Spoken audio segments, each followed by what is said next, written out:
दोस्तों चलिए आज की वीडियो शुरू करते हैं। दोस्तों वीडियो शुरू करने से पहले मैं आपको एक बात बता दूं कि आपने अभी तक हमारे इस चैनल को सब्सक्राइब नहीं किया हो तो नीचे पर आपको ग्रीन बटन में सब्सक्राइब करके लिखा रहा होगा, इसके ऊपर क्लिक कर लीजिए और साइड में नोटिफिकेशन बेल भी आएगा, उसको भी क्लिक कर लें ताकि आपको मिल सके हमारे अगले वीडियो की नोटिफिकेशन सबसे पहले और आप कुछ नया नया सीख सके।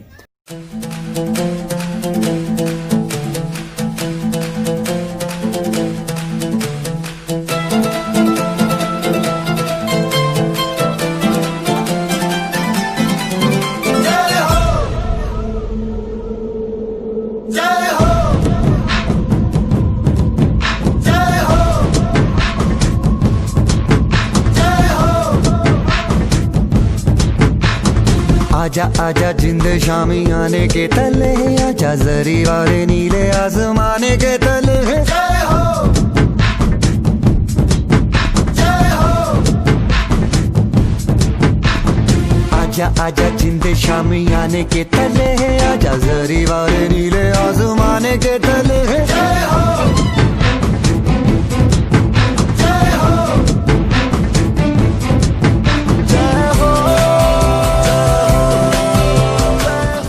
तो विद्यार्थी मित्रों, आज आपणे जे नेक्स्ट टॉपिकनी बात करवानी हती, आपणे जे लास्ट लेक्चर है तेनी अंदर आपणे अभ्यास कर्यो तो कि कोष एटले शुं। तो आज विद्यार्थी मित्रों आपणे जे टॉपिकनी चर्चा करवानी छे ए टॉपिक छे कोषवाद। कोषवाद जेने बीजुं कहेवामां आवे छे सेल थ्योरी। तो हवे विद्यार्थी मित्रों कोषवाद एटले शुं पेला आपणे ए समजी पछी आपणे एनो टॉपिकनी शरूआत करी। तो विद्यार्थी मित्रों कोषवाद एटले के कोष विશે जे वैज्ञानिकोए चर्चा विचारणा करी, जेम के आपणे घणी वखत आज तकनी अंदर ने आपणे जोता होय के कोई पण पक्षो वच्चे वाद विवाद थता होय, चर्चाओ थती होय, बस ते ज प्रकारे जे बायोलॉजीनी अंदर कोष विશે जे वैज्ञानिकोए चर्चा विचारणा करी एटले एनुं जे उल्लेख करवामां आव्यो एटले ए टॉपिकनुं नाम पाड्युं छे विद्यार्थी मित्रों कोषवाद। तो हवे आपणे कोषवाद विषे चर्चा करीए तो सौ प्रथम तो आपणे जोईए के आ जे कोषवाद छे ए कोषवाद छे केटला वैज्ञानिको द्वारा रजू करवामां आव्यो। तो कोषवाद छे ए बे वैज्ञानिको द्वारा रजू करवामां आव्यो। तो आपणे जोईए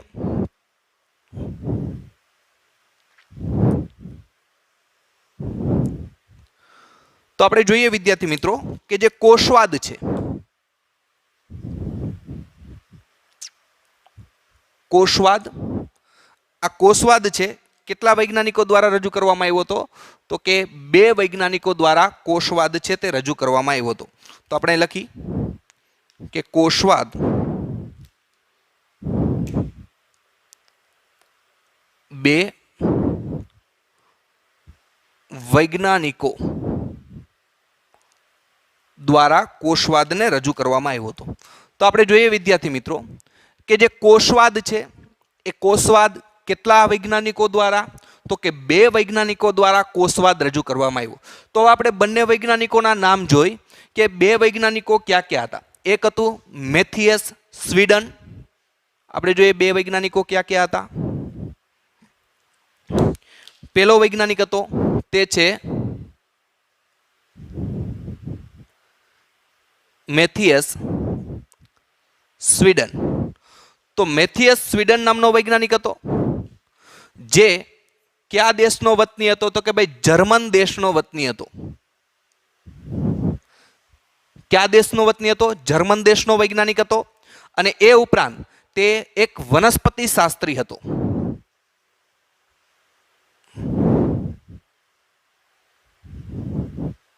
तो आपणे जोईए के कोषवाद छे बे वैज्ञानिको द्वारा रजू करवामां आव्यो हतो।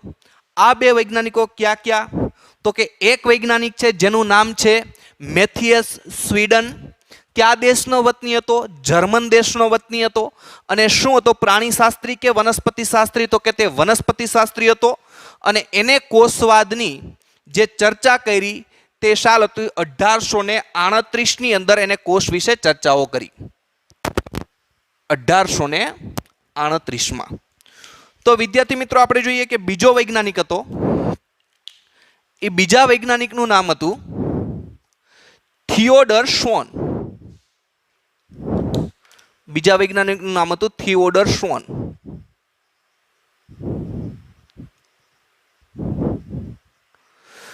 તો કોષવાદ બે વૈજ્ઞાનિકો દ્વારા, એક વૈજ્ઞાનિકનું નામ હતું મેથિયસ સ્વીડન, બીજા વૈજ્ઞાનિકનું નામ છે થિયોડર શ્વોન, અને આ થિયોડર શ્વોન છે તે બ્રિટિશ દેશનો વતની હતો. આપણે લખી કયા દેશનો વતની હતો? તો કે બ્રિટિશ દેશનો વતની હતો, અને તે એક પ્રાણી શાસ્ત્રી હતો. આપણે જોઈએ અહીંયા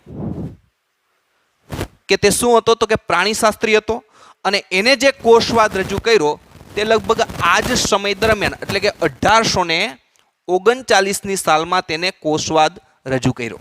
તો વિદ્યાર્થી મિત્રો આપણે અહીં જોયું કે કોષવાદ કેને કહેવાય, સેલ થિયોરી, તે આપણે સમજી ગયા. કોષ વિશે જે ચર્ચા વિચારણા કરી તેને કોષવાદ કહેવાય. બીજી વસ્તુ વિદ્યાર્થી મિત્રો, જે કોષવાદ છે એ કેટલા વૈજ્ઞાનિકો દ્વારા? તો કે બે વૈજ્ઞાનિકો દ્વારા કોષવાદ રજૂ કરવામાં આવ્યો. એ બે વૈજ્ઞાનિકો વિદ્યાર્થી મિત્રો ક્યાં ક્યાં? તો કે એક વૈજ્ઞાનિક છે મેથિયસ સ્વીડન, જે કયા દેશનો વતની હતો? તો કે જર્મન દેશનો વતની હતો. એટલે કે આપણે જર્મન દેશનો વતની હતો. તે શું હતો? વનસ્પતિ શાસ્ત્રી હતો, અને કોષવાદ કઈ સાલમાં રજૂ કર્યો? 1838માં. તો બીજો વૈજ્ઞાનિક કયો હતો વિદ્યાર્થી મિત્રો? થિયોડર શ્વોન. આ થિયોડર શ્વોન છે કયા દેશનો વતની હતો? તો કે બ્રિટિશ દેશનો વતની હતો, અને એને જે કોષવાદ રજૂ કર્યો એ કઈ સાલમાં રજૂ કર્યો? તો કે 1839માં. તો હવે વિદ્યાર્થી મિત્રો આપણે જોઈએ કે ક્રમ બાય ક્રમ જોતા જઈએ કે મેથિયસ સ્વીડન જે વનસ્પતિ શાસ્ત્રી હતો તેને કોષ વિશે આપને શું કીધું, અને ત્યારબાદ જે થિયોડર શ્વોન જે બ્રિટિશ દેશનો વતની હતો, પ્રાણી શાસ્ત્રી હતો, તેને સજીવોના અભ્યાસ ઉપરથી કોષ વિશે શું માહિતી આપી. તો પહેલા આપણે ચર્ચા કરી કે જે વૈજ્ઞાનિક હતો કયો હતો? મેથિયસ સ્વીડન. તેને કોષ વિશે શું ચર્ચાઓ કરી? તો આપણે જોઈએ.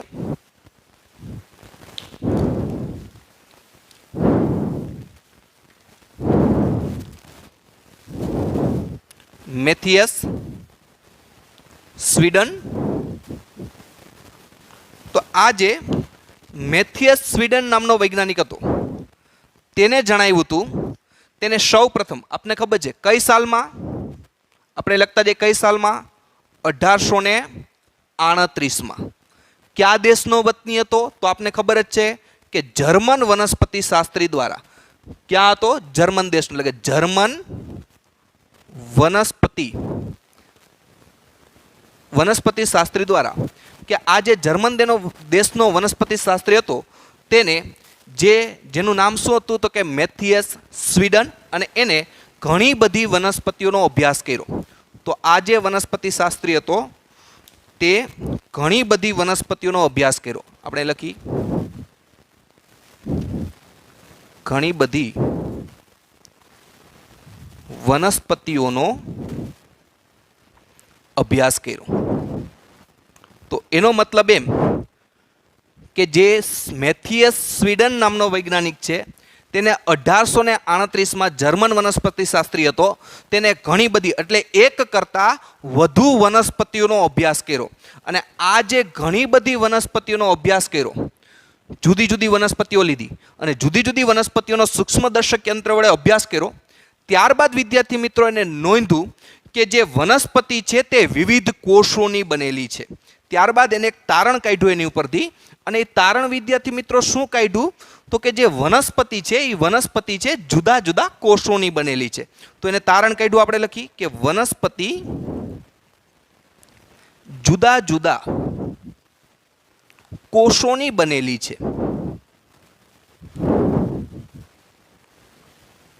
તો આપણે જોઈએ કે જે જર્મન વનસ્પતિ શાસ્ત્રી હતો તેને ઘણી બધી વનસ્પતિનો અભ્યાસ કર્યો, અને અભ્યાસ પરથી તેને એક વસ્તુનું તારણ કાઢ્યું કે વનસ્પતિ છે તે જુદા જુદા કોષોની બનેલી છે. જુદા જુદા કોષો એટલે આપણે સમજી કે અમુક કોષો એને આવા ગોળાકાર જોયા વનસ્પતિની અંદર, અમુક કોષ આવા ગોળ જોયા, અમુક કોષ એને આ રીતના લંબગોળ જોયા હતા, અમુક કોષ એવા પણ હતા કે જેનો આકાર ષષ્ઠકોણ હતો. ષષ્ઠકોણ એટલે 6 ખૂણા હોય એના વિદ્યાર્થી મિત્રો આપણે શું કહીએ? ષષ્ઠકોણ.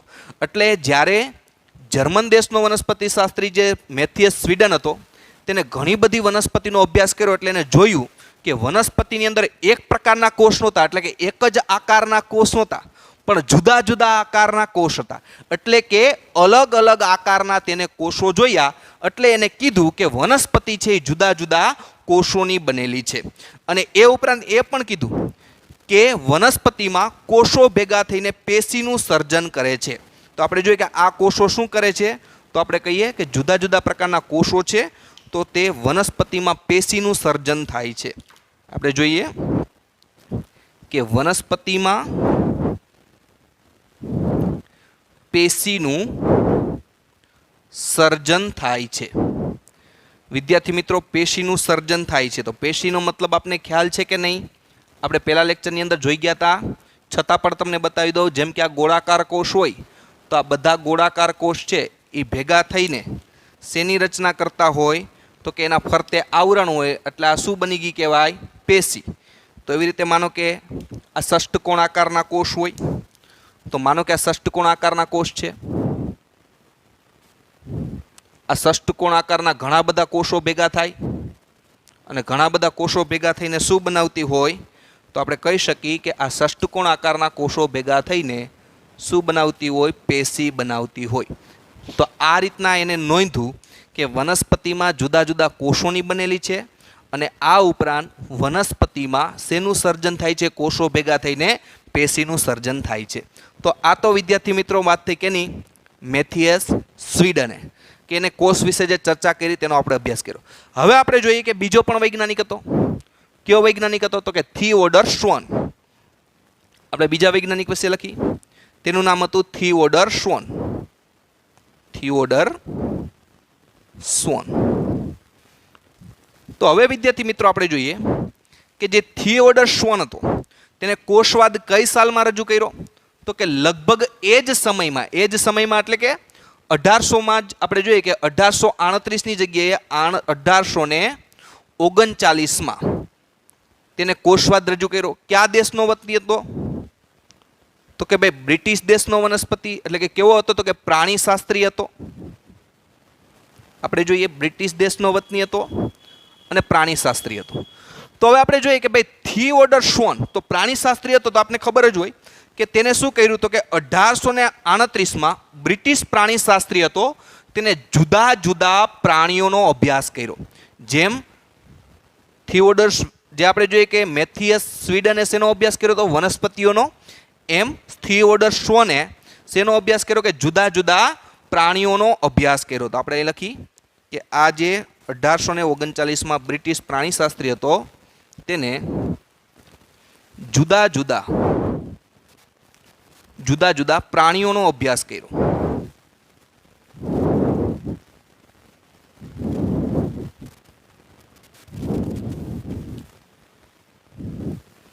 તો આ જે વૈજ્ઞાનિક હતો એને જુદા જુદા પ્રાણીઓનો અભ્યાસ કર્યો, અને જુદા જુદા પ્રાણીઓના અભ્યાસ ઉપરથી એને એક તારણ કાઢ્યું. અને એ તારણ શું કાઢ્યું? કે કોષની બહારની બાજુ એક પાતળું બાહ્ય પડ આવેલું હોય છે. એને એક તારણ કાઢ્યું, એટલે આપણે લખશું કે એને નોંધ્યું. શું નોંધ્યું? કે જે કોષ હોય એ કોષની બહારની બાજુ એટલે કે જે કોષો હોય છે એટલે કોષની બહારની બાજુ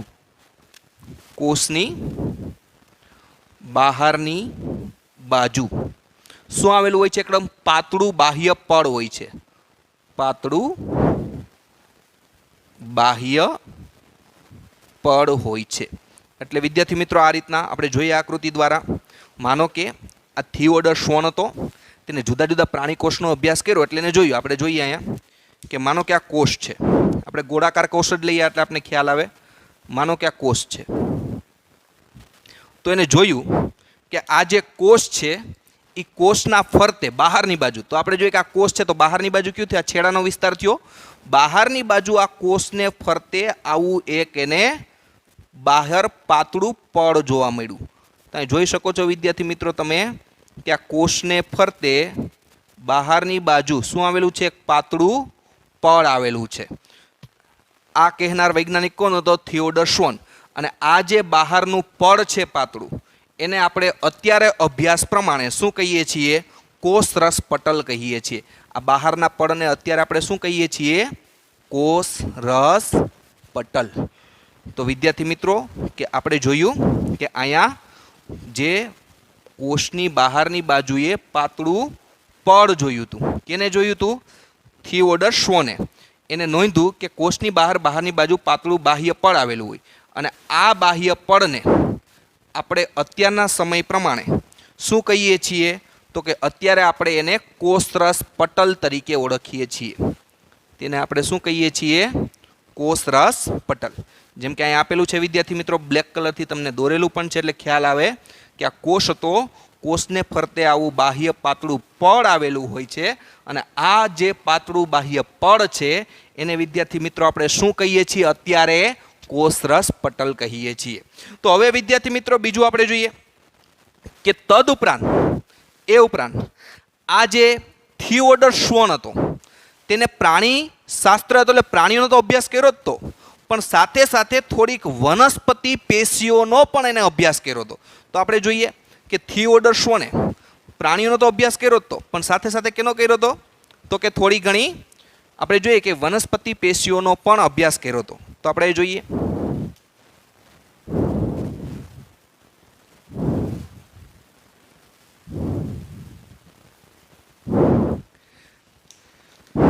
તો આપણે અહીંથી લખીએ કે થિયોડર શ્વોને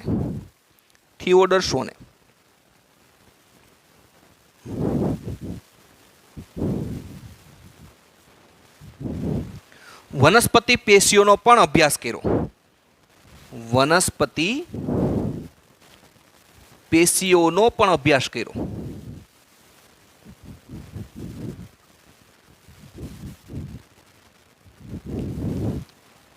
તો આપણે જોઈએ કે જે થિયોડર શ્વોન હતો તેને જુદી જુદી જે વનસ્પતિ પેશી હતી તે વનસ્પતિ પેશીઓનો પણ અભ્યાસ કર્યો હતો અને વનસ્પતિઓના પેશીઓના અભ્યાસ પરથી એને વર્ણવ્યું કે જે વનસ્પતિમાં કોષ દિવાલ એ વનસ્પતિનું આગવું લક્ષણ છે.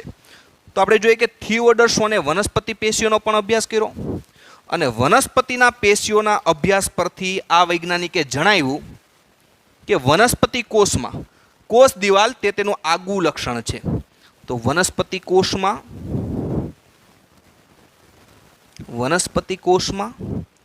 કોષ દિવાલ એ વનસ્પતિનું કેવું લક્ષણ છે? આગવું લક્ષણ છે. તો વિદ્યાર્થી મિત્રો આ ખાસ નોટિસ કરવાનું છે કે વનસ્પતિ કોષનું તે કેવું લક્ષણ છે? તો કે આગવું લક્ષણ છે. એટલે એનો મતલબ એમ વિદ્યાર્થી મિત્રો આપણે આ બાજુ જોઈએ કે માનો કે પ્રાણી કોષ હોય અને વનસ્પતિ કોષ હોય. તો આપણે એક્ઝામ્પલ તરીકે લઈએ, આપણે ગોળાકાર છે તે પ્રાણી કોષ દોરીએ અને આ રીતના થોડોક લંબગોળ એટલે કે આપણે જોઈએ કે લંબચોરસ છે તે આપણે વનસ્પતિ કોષ દોરીએ. તો અહીંયા એને થિયોડર શ્વોને બંનેનો અભ્યાસ કર્યો હતો, પ્રાણીઓનો અભ્યાસ કર્યો એટલે પ્રાણી કોષનો પણ અભ્યાસ કર્યો હતો અને એ ઉપરાંત હતો પ્રાણીશાસ્ત્રી પણ છતાં પણ થિયોડર શ્વોન છે તેને વનસ્પતિ પેશીનો પણ અભ્યાસ કર્યો અને એને એક વસ્તુ જણાવી કે જો વનસ્પતિ કોષ હોય તો કોષના ફરતે કોષ દિવાલ હોય. એટલે એક વસ્તુ કોમન થઈ કે પ્રાણી કોષ હોય એના ફરતે બાહ્ય પાતળું પટલ આવેલું હોય અને વનસ્પતિ કોષ હોય એમાંય ફરતે શું હોય? બાહ્ય પાતળું પટલ આવેલું હોય. તો આ બ્લેક કલરથી દોર્યું શું છે? તો કે કોષરસ પટલ. આ બાહ્ય પટલને આપણે અત્યારે શું કહીએ છીએ? કોષરસ પટલ. તો કોષરસ પટલ તો બંનેમાં જોવા મળે. ધારો કે આ આપણે લઈએ પ્રાણી કોષ, આ આપણે લઈએ વનસ્પતિ કોષ. તો બંને કોષ છે અલગ અલગ દોર્યા એટલે આપણે ખબર પડે પ્રાણી કોષ છે અને વનસ્પતિ કોષ છે. બેયમાં એક વસ્તુ કોમન છે. શું? તો કે બાહ્ય પટલ બેયમાં છે. બ્લેક કલરથી દેખાય છે આ બાહ્ય પટલ એટલે કયું? તો કે કોષરસ પટલ.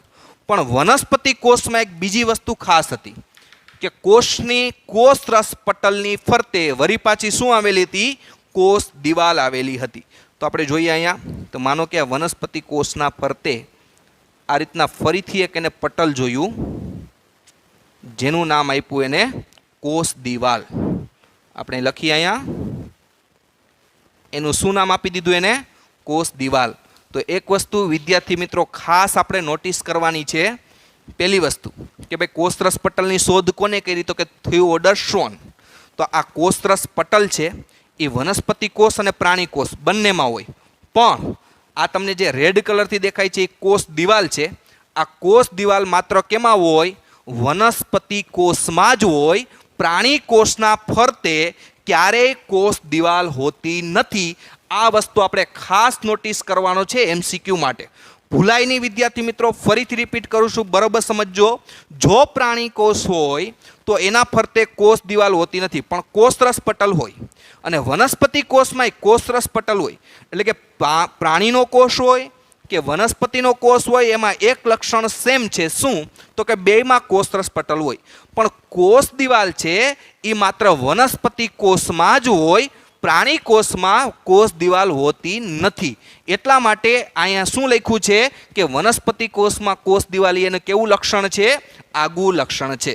તો હવે આપણે જોઈએ કે આની ઉપરથી તેને પ્રાણી અને વનસ્પતિની શરીર રચના માટે શરીર રચના કોષો અને કોષોની નિપજોની બનેલી છે એવું એને કીધું. તો આ બધા અભ્યાસ ઉપરથી એને શું જણાવ્યું? આ બધા અભ્યાસ ઉપરથી થિયોડર સ્વોને જણાવ્યું કે વનસ્પતિ અને પ્રાણીઓ બંને, તો આપણે લખી વનસ્પતિ અને પ્રાણીઓ, વનસ્પતિ હોય અને પ્રાણીઓ હોય, એના જે શરીરની રચના છે, એના શરીરની રચના છે, એ શરીરની રચના કેની બનેલી છે? કોષો અને કોષોની નિપજોની. કોષો અને કોષોની નિપજોની બનેલી છે. તો વિદ્યાર્થી મિત્રો ખાસ યાદ રાખજો કે થિયોડર સ્વોને વનસ્પતિ અને પ્રાણી બંનેના કોષ ઉપર અભ્યાસ કર્યો, એટલે એને એક વસ્તુ સમજાવી કે વનસ્પતિ હોય કે પ્રાણી હોય, કોઈ પણ હોય, એના જે શરીરની રચના છે એ શરીરની રચના કેની બનેલી છે? કોષોની બનેલી છે. અને કોષોની નિપજો એટલે તો કે કોષો ભેગા થઈને શું બનાવે? પેશી બનાવે. પેશી ભેગા થઈને શું બનાવે? અંગ. તો વનસ્પતિના અંગ ક્યાં આપને એમ થાય? તો વનસ્પતિનું મૂળ, વનસ્પતિનું પ્રકાંડ, પ્રકાંડ એટલે કે ડાળી. આ ઉપરાંત આપણે જોઈએ કે વનસ્પતિની શાખાઓ, વનસ્પતિનું પર્ણ, આ બધાય વનસ્પતિના અંગ કહેવાય. તો આ વનસ્પતિના અંગ છે કેના બનેલા હોય? તો કે કોષોની નિપજોના. કોષોની નિપજો એટલે તો કે કોષો ભેગા થઈને શું બનાવે? પેશી. અને પેશી ભેગી થઈને શું બનાવે? અંગ. તો વનસ્પતિના અંગ ક્યાં ક્યાં? તો કે પર્ણ, પ્રકાંડ, મૂળ. એવી રીતે પ્રાણીઓ હોય તો પ્રાણીઓમાં પણ શેના બનેલા છે? કોષોના જ બનેલા છે. પણ ખાલી કોષ નહીં, કોષોની નિપજો હોય. કોષોની નિપજો એટલે કોષોમાંથી આપણા શરીરની અંદર પેશી બની હોય અને પેશીમાંથી ભેગી થઈને અંગ બન્યા હોય. આપણે પહેલા લેક્ચરની અંદર જ શીખી ગયા છીએ. તો આ રીતના તેને જણાવ્યું હતું. હવે વિદ્યાર્થી મિત્રો આપણે જોઈએ, પેલા બોર્ડ વર્ક તમે બરોબર તમારી બુક્સની અંદર ઉતારી લ્યો. આગલો ટોપિક છે આપણે હમણાં જોઈએ કે ભાઈ જે સ્વીડન અને સ્વોન બંનેએ ભેગા થઈને એક સંયુક્ત કોષવાદ રજૂ કર્યો. આપણો ટોપિક થોડોક અધૂરો છે, આપણે પૂરો કરવાનો છે, પણ પહેલાં તમે આ બોર્ડ વર્ક ઉતારી લ્યો, પછી આપણે એ ટોપિકને અહીંથી ચાલુ કરીશું. તો વિદ્યાર્થી મિત્રો આપણે જોઈ લીધું કે બંને વૈજ્ઞાનિકોએ મેથિસ સ્વીડન છે તેને શું કર્યું હતું? તો કે જુદી જુદી વનસ્પતિઓનો અભ્યાસ કર્યો હતો અને એને કીધું કે વનસ્પતિમાં કેનું સર્જન થાય? પેશીનું સર્જન થાય. ત્યારબાદ આપણે જોઈએ કે થિયોડર સ્વોન આવ્યો, તે બ્રિટિશ દેશનો વતની હતો. તેને જુદા જુદા પ્રાણીઓનો અભ્યાસ કર્યો હતો અને પ્રાણીઓના અભ્યાસ પરથી તેને જણાવ્યું કે દરેક કોષના ફરતે એક પાતળું પટલ આવેલું હોય, જેને શું કહેવાય? અત્યારે આપણે કોષરસ પટલ કહીએ છીએ. અને એ ઉપરાંત સ્વીડને આપણે જોઈએ કે જે થિયોડર સ્વોન હતો તેને સાથે સાથે વનસ્પતિ પેશીઓનો પણ અભ્યાસ કર્યો હતો. પ્રાણીશાસ્ત્રી, પણ છતાં વનસ્પતિ પેશીઓનો અભ્યાસ કર્યો એને જણાવ્યું કે વનસ્પતિ કોષમાં એક આગવું લક્ષણ છે. એ શું? તો હમણાં જ આપણે જોયું કે તેમાં શું ન હોય? શું હોય છે? કોષ દિવાલની હાજરી હોય છે. તે તેનું આગવું લક્ષણ છે. જ્યારે પ્રાણી કોષના ફરતે કોષ દિવાલ હોતી નથી. હવે વિદ્યાર્થી મિત્રો આપણે જોઈએ કે આ સ્વીડન અને સ્વોન બંને ભેગા થઈને સંયુક્ત રીતે કોષવાદ રજૂ કર્યો એમ આપણે કહી શકીએ. તો આપણે લખી કે સ્વીડન અને સ્વોન, સ્વીડન અને સ્વોન બંને વૈજ્ઞાનિકોએ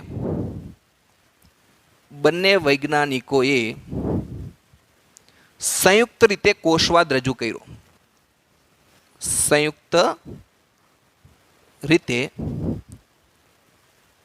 કોષવાદ રજૂ કર્યો. તો આપણે જોઈએ કે આ બંને વૈજ્ઞાનિકો ક્યાં ક્યાં? એક થિયોડર સ્વોન અને બીજું મેથિયસ સ્વીડન. તે બંને સંયુક્ત રીતે શું રજૂ કર્યો? કોષવાદ રજૂ કર્યો. પણ વિદ્યાર્થી મિત્રો, આ કોષવાદમાં આ બે વૈજ્ઞાનિકો એ નહોતા સમજાવી શક્યા કે નવા કોષો કઈ રીતે બને છે. તો આપણે જોઈએ કે આ બંને વૈજ્ઞાનિકો એ સમજાવી ન શક્યા કે સિદ્ધાંત એ ન સમજાવી શક્યો કે નવા કોષનું સર્જન કેવી રીતે થાય છે. તો આ સિદ્ધાંત નવા કોષનું સર્જન કઈ રીતે થાય છે, નવા કોષનું સર્જન કઈ રીતે થાય છે તે સમજાવી ન શક્યા.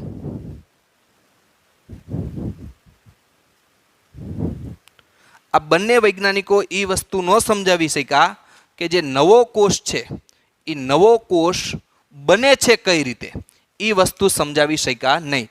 બંને વૈજ્ઞાનિકોને એ ખબર પડી ગઈ હતી કે વનસ્પતિ હોય કે પ્રાણી હોય તે ઘણા બધા કોષોની બની છે. તો આટલા બધા કોષ કઈ રીતે બને છે, નવા કોષ કઈ રીતે બને છે, એ વસ્તુ આ સમજાવી શક્યા ન હતા. પણ વિદ્યાર્થી મિત્રો, આપને ખબર છે કે નવો કોષ કઈ રીતે બને? કોષ વિભાજન દ્વારા.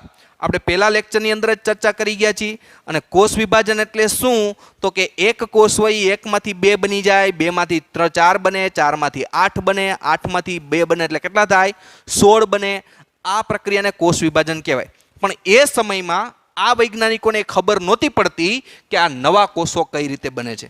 તો પરિણામે વળી પાછો એક નવો વૈજ્ઞાનિક આવ્યો અને આ નવા વૈજ્ઞાનિકનું નામ હતું રુડોલ્ફ વિર્સો.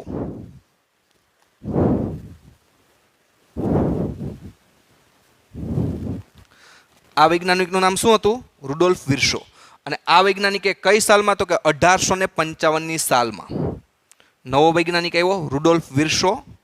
અને આ રુડોલ્ફ વિર્સોએ 1855ની સાલમાં, જોજો કેટલો ગાળો વહી ગયો છે વિદ્યાર્થી મિત્રો. આ બે વૈજ્ઞાનિકે સંયુક્ત કોષવાદ કઈ સાલમાં રજૂ કર્યો હતો? 1838, 1839. ત્યાર પછી લગભગ નવો વૈજ્ઞાનિક આવ્યો, કારણ કે આ બંને વૈજ્ઞાનિકો નવા કોષનું સર્જન કઈ રીતે થાય તે સમજાવી શક્યા ન હતા. એટલા માટે નવો વૈજ્ઞાનિક આવ્યો રુડોલ્ફ વિર્સો. અને કઈ સાલમાં? 1855માં તેણે જણાવ્યું, સૌ પ્રથમવાર પુરવાર કર્યું. સૌ પ્રથમવાર પુરવાર કર્યું. સૌ પ્રથમવાર પુરવાર કર્યું એટલે કે સૌ પ્રથમવાર સાબિત કર્યું કે કોષ વિભાજન પામી પૂર્વ અસ્તિત્વ ધરાવતા કોષમાંથી કઈ પ્રક્રિયા દ્વારા? સૌ પ્રથમ પુરવાર કર્યું. શું પુરવાર કર્યું? કે કોષ વિભાજન પામી, કોષ વિભાજન પામી પૂર્વ અસ્તિત્વ ધરાવતા કોષમાંથી, પૂર્વ અસ્તિત્વ ધરાવતા કોષમાંથી નવા કોષનું સર્જન થાય છે. નવા કોષનું સર્જન થાય છે. તો વિદ્યાર્થી મિત્રો, સૌ પ્રથમ રુડોલ્ફ વિર્સો હતો. તેને 1855ની સાલમાં સૌ પ્રથમે સાબિત કર્યું કે કોષ વિભાજનની પ્રક્રિયામાંથી જે પૂર્વ અસ્તિત્વ ધરાવતો કોષ હોય એમાંથી નવા કોષનું સર્જન થાય છે. કઈ રીતે વિદ્યાર્થી મિત્રો? તો આપણે જોઈએ કે માનો કે આપણે કોષ દોરીએ.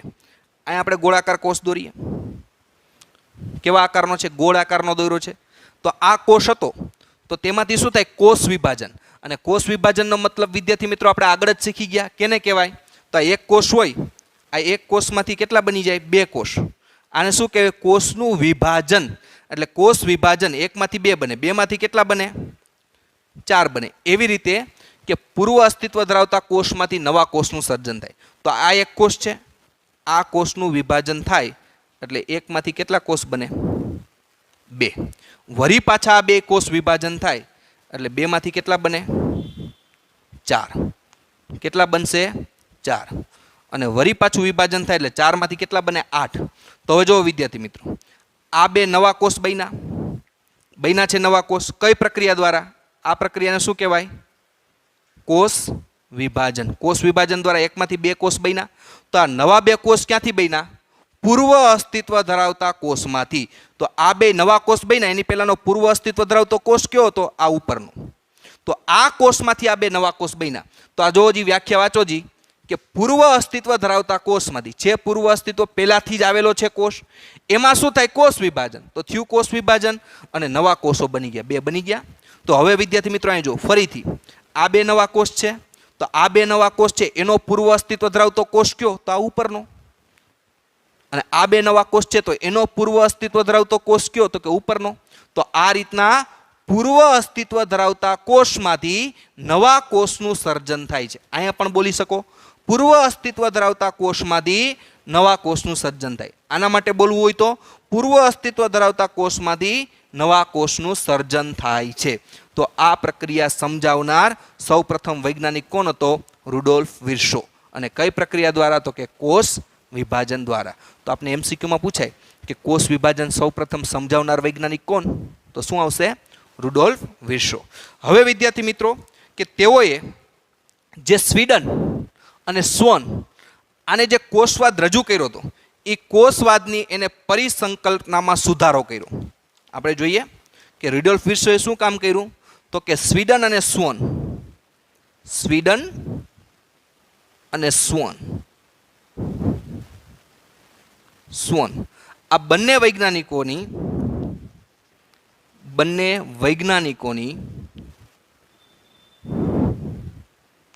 કોષવાદની જે પરિસંકલ્પના છે, કોષવાદની પરિસંકલ્પનામાં સુધારો કર્યો.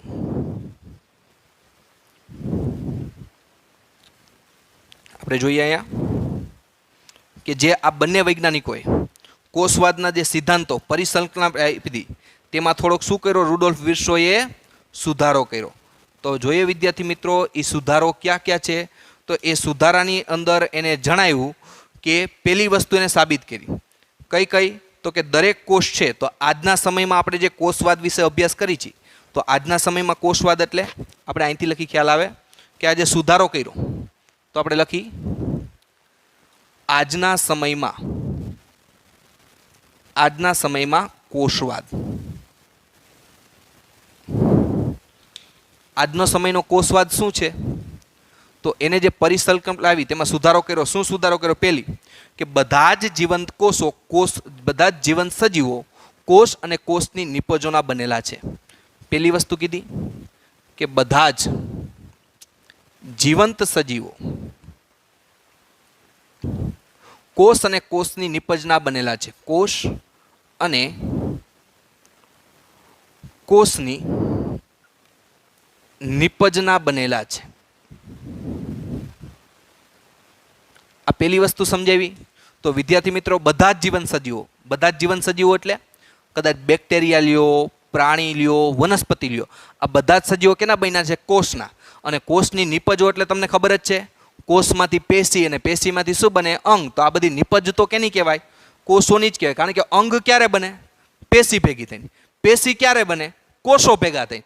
તો કોષ જ ન હોય તો પેશી ન હોય, પેશી ન હોય તો શું ન હોય? અંગ ન હોય. એટલા માટે કીધું કે બધા જ જીવંત સજીવો કેના બન્યા છે? કોષના બનેલા હોય, કાં તો કેના બનેલા હોય? કોષોની નિપજોના બનેલા હોય છે. બીજી વસ્તુ કીધી કે બધા જ કોષોનું સર્જન પૂર્વ અસ્તિત્વ ધરાવતા કોષમાંથી થાય છે. બીજી વસ્તુ એને શું કીધી? કે બધા જ કોષોનું સર્જન પૂર્વ અસ્તિત્વ ધરાવતા કોષમાંથી થાય છે. પૂર્વ અસ્તિત્વ ધરાવતા કોષમાંથી થાય છે. આ વસ્તુ પણ યાદ રાખવી કે બધા જ કોષોનું સર્જન. તો આપણે જોયું હતું આ બધા જ કોષો છે તે ક્યાંથી બને? તો બધા જ કોષોનું સર્જન પૂર્વ અસ્તિત્વ ધરાવતા કોષમાંથી છે. બધા જ કોષોનું સર્જન ક્યાં થાય? પૂર્વ અસ્તિત્વ ધરાવતા કોષમાંથી થાય છે. અને ત્રીજી વસ્તુ કીધી કે કોષ એ જીવનનો રચનાત્મક અને ક્રિયાત્મક એકમ છે. કોષ એ સજીવનો કેવો છે? રચનાત્મક અને ક્રિયાત્મક એકમ છે. તો આપણે લખીએ અહીંયા કોષ એ સજીવનો રચનાત્મક અને ક્રિયાત્મક એકમ છે. તો આપને ખબર જ છે કોષ એ સજીવનો રચનાત્મક અને ક્રિયાત્મક એકમ. શું કામ? કારણ કે કોઈ પણ સજીવ હોય એની રચના કેની બનેલી છે? કોષોની જ બનેલી છે. તમારું શરીર છે, મારું શરીર છે, વનસ્પતિની શરીર રચના છે, બેક્ટેરિયાની શરીર છે, એ બધા બન્યા છે તો કેના? કોષોથી જ એની રચના બની. એટલે કોષ એ સજીવનો કેવો કહેવાય? રચનાત્મક. અને ક્રિયાત્મક એકમ એટલે આગલા લેક્ચરમાં આપણે શીખી ગયા. હવે ધારો કે વિદ્યાર્થી મિત્રો આપણું આખું શરીર છે એ આખું શરીર કેનું બનેલું છે? તો કે કોષોનું બનેલું છે. તો આખું શરીર આપણું કોષોનું બનેલું છે. તો હું તમને એમ કહું, તમે ખોરાક ખાશો તો ખોરાકની પાચનની પ્રક્રિયા કોણ કરે? કોષ કરશે. તો એટલા માટે ક્રિયા પણ બધી કોણ કરે? કોષ જ કરે. એટલે સજીવનો કોષ એ સજીવનો કેવો છે? રચનાત્મક અને ક્રિયાત્મક એકમ છે. તો વિદ્યાર્થી મિત્રો આ વાત થઈ કોષવાદની, સેલ થિયોરીની. હવે આપણે નેક્સ્ટ લેક્ચરની અંદર કોષનું વિહંગાવલોકનનો અભ્યાસ કરશું. તો અહીંયા આ તમારું બોર્ડ વર્ક વ્યવસ્થિત ઉતારી નાખજો, ક્યાંય ભૂલ ન થાય તેની ખાસ ધ્યાન રાખજો. અને અહીંયા જે પણ વર્ડ્સ આપણે સમજ્યા છીએ એ વર્ડ્સ બરોબર સમજવા જરૂરી છે. અને તમારી બુક્સની અંદર જ્યારે તમે ઉતારતા હોય ત્યારે તમારે આ લાઇનમાં જ ઉતારવાનું છે. આ તો આપણી પાસે સ્પેસનો અભાવ હતો એટલે ફરીથી આપણે ડ્રો કરેલું છે. તમારે ક્રમ બાય ક્રમ જ લખતું જવાનું છે. કેને શું કીધું છે, કે ભાઈ સ્વીડને શું કીધું, પછી સ્વને શું કીધું એ લખવાનું, અને છેલ્લે શું લખવું, રીડોલ્ફ વિર્સોએ શું કીધું તે રજૂ કરવાનું છે. તો આપણે અહીંયા સુધી લેક્ચર રાખી. નેક્સ્ટ લેક્ચરની અંદર વિદ્યાર્થી મિત્રો આપણે કોષનું વિહંગાવલોકન વિશે અભ્યાસ કરશું. ઓકે વિદ્યાર્થી મિત્રો, થેન્ક યુ.